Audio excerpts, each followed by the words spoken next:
Why is it that one person's brain sparkles with genius, another person's brain sparkles with pain and suffering and tension and stress and whatever else? So is it a question of higher intelligence? Is it a question of some magical influence from somewhere?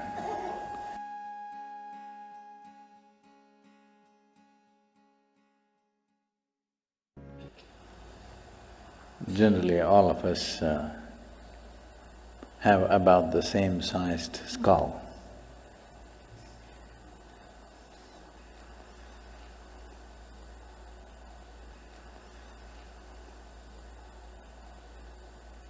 So, to a large extent, most human beings have enough brain material in their head. Everybody, except somebody who may be severely deformed at birth. Almost every average human being has what it takes to do life. But why is it that one person's brain sparkles with genius, another person's brain sparkles with pain and suffering and tension and stress and whatever else? All the ugliest things that nobody wants happens in people's minds. So is it a question of higher intelligence? Is it a question of some magical influence from somewhere? Or is it a question of bringing the necessary balance within yourself so that you become available to the magic of life? A skewed intelligence, however smart it may look on the periphery, cannot make this life happen beautifully. Above all, balance is needed. Balance on all levels. Otherwise, our very body and our very brain will function against us to a point where the only idea or the only form of relaxation today in the world, either there's sleep or drink or drug, all you're trying to do is to be brainless for a period of time. Because brain has become such a nuisance. If you didn't have one, you would be at least peaceful. Yes.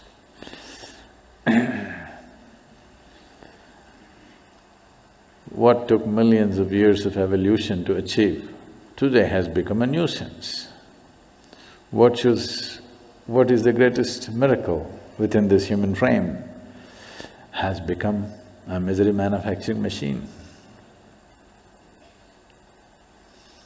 There are many aspects to it, I don't want to make it too simplistic, but above all, the most important thing is balance or lack of balance.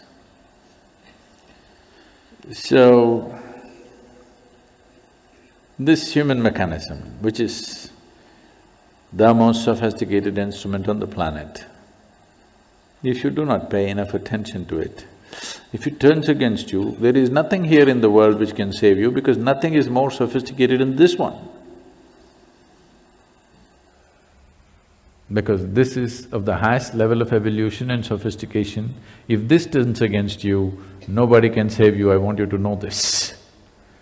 So if this should not turn against you, to know the entirety of what this is, it'll take a certain level of attention. But to bring balance to this doesn't take too much.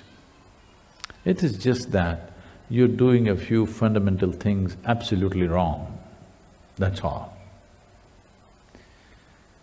To know the entirety of what this is, that's a whole lot of attention, time, education, assistance, guidance, so many things are involved.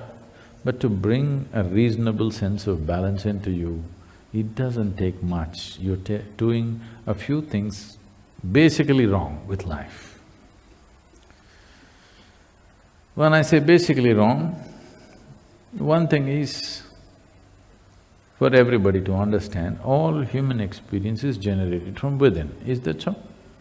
All human experience is generated from within. So at any time, if you feel happy or unhappy, miserable, joyful, ecstatic, in a state of agony, doesn't matter what happens, what is your experience, pleasantness or unpleasantness, just to know that it's happening from within, and it can only happen from within. You can either take external stimuli or you can create your own stimuli, but essentially it happens from within. This one thing, if it is not grasped, when you feel miserable, if you think it's this one, you're gone. You're just… the keyboard is here, but you're punching the wall. This is not going to work. This one basic fundamental thing is something that almost 90% of the humanity is always doing it wrong. Whenever they feel miserable, they think it must be this one or that one or that one or that one. Now, all human experience is generated from within. If something is feeling unpleasant, first thing is to look at this. What am I doing wrong with this? Am I eating wrong? Am I sleeping wrong? Am I sitting wrong? Am I breathing wrong? Is my heart beating wrong? Something, my very chemistry is wrong. Something is wrong with this, not with that. So the moment you think by kicking the wall you can fix this one, then you made a fundamental mistake. The harder you try, the further away from it you go. So, this possibility of bringing balance to the system, first of all, is the fundamental nature of yoga, the most basic forms of yoga. Whether it is… I know many of you doing probably the Nadi Vibhajan or Yoga Namaskar or Surya Namaskar or Surya Kriya, these are all basic forms of yoga. The first thing is to bring balance. Once there is balance, then you can build a tower on top of this. If there is no balance, whatever you build will only lead to more trouble. The more basic you are, the better it is. So this is what a whole lot of humanity is seeking, somehow to remain basic. Because if you build something, it feels terrible when there is no fundamental balance. Anything standing up without balance is a big problem. So the best thing is to lie down, stay close to the ground. If you grow tall, it'll be a problem, so remain at the minimum. A whole lot of humanity has reduced themselves to a minimal possible thing in their life. If I don't get into trouble, that's good enough. A whole lot of humanity. This is a serious waste of evolutionary work. What has happened on this planet in the last few million years to evolve life from its simplest form to what it is today, just wasting the entire process. And Mother Earth is not going to let you get away with it. You will pay the price. If you try to make life go backwards, it will make sure you pay the price. So instead of trying to do this, that, so many things, first thing is to do something to bring balance.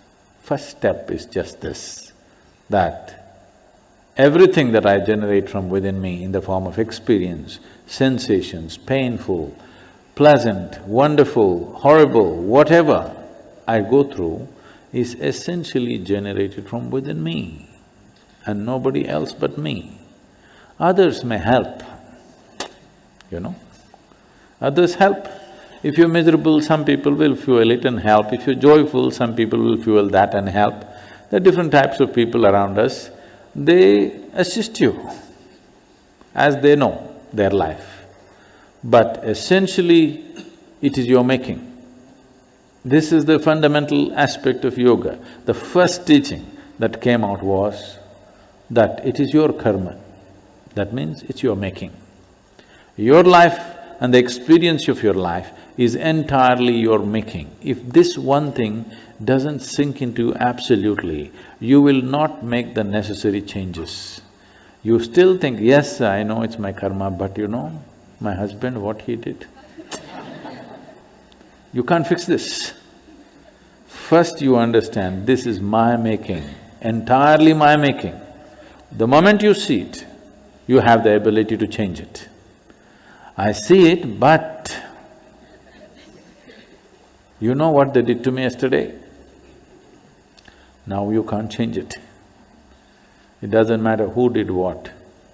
What is happening within you, your experience of your life is entirely your making. This is your karma. Karma means not something that drops upon you from somewhere. Karma means your action, it's your making, it's your doing. So if you just said this one thing, creating the necessary balance will happen automatically. Once there is balance, then you would want to try many things. Otherwise, I'm talking about so many things up there in the sky, you will only be a spectator. You will not be the one who flies. You will only be a spectator because when there is no balance, you don't want to go 3 inches above the ground. So this is one fundamental thing. We've been talking about this in many forms. But if you want to make the full scope, if you want to make use of the full scope of this body and this brain, of this human possibility, of this consciousness that we refer to as human being, then first thing is this, that you understand and fix it within you absolutely that the quality of my life is entirely my making and nobody else and nobody else. If you fix this one thing, balance will come. Once balance comes, I'm impatient to take you to places where only people with balance can walk. Others cannot.